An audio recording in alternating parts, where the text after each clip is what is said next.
Le monde contemporain ne nous épargne pas. Il est fait de rapidité et de prétention à vouloir aller toujours plus vite.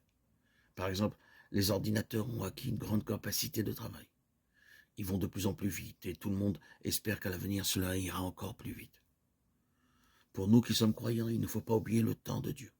Par le baptême, nous sommes devenus enfants de Dieu et en quelque sorte, tout en étant pleinement dans le monde, nous sommes citoyens du ciel, créés à l'image et la ressemblance de Dieu et sauvés par lui. Ancrés en cette vérité, nous serons beaucoup plus libres dans la conduite de nos vies. C'est ce qu'ont fait les saints. Ils ont déployé d'étonnantes activités, prédication, secours aux pauvres, organisation, fondation et réforme des communautés. Pour autant, ils ont trouvé force et sagesse en s'appuyant sur le temps de Dieu qui ne les a jamais déçus. De nombreux saints ont vécu cette illustration en s'appuyant résolument sur Dieu seul. Ces nombreux saints ont accompli et accomplissent encore du ciel des miracles au profit du peuple de Dieu.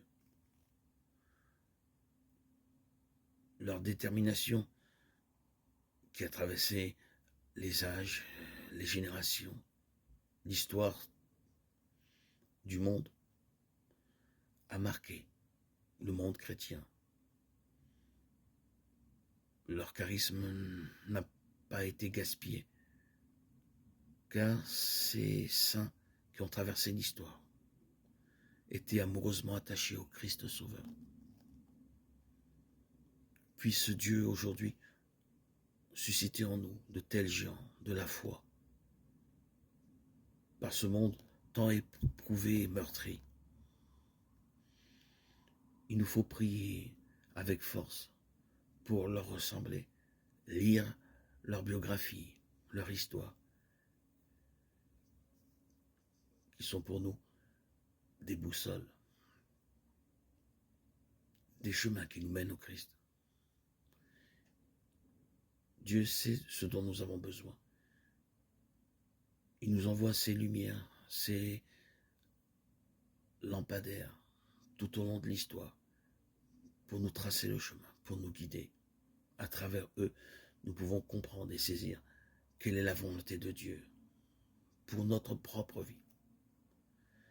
Nous devons résolument nous disposer à prier dans un esprit de foi. Le Christ, au cours de sa vie publique, n'a cessé d'exaucer et de louer l'attitude de l'homme de foi qui prend au sérieux la capacité de Dieu à faire des miracles. Nous pouvons ainsi grandir en espérance, sachant que selon les paroles de l'ange Gabriel à la Vierge Marie à l'Annonciation, s'adresse aussi à nous. Rien n'est impossible à Dieu. Loué soit Dieu. Gloire à Dieu au plus haut des cieux et paix sur la terre aux hommes qu'il aime. Alléluia.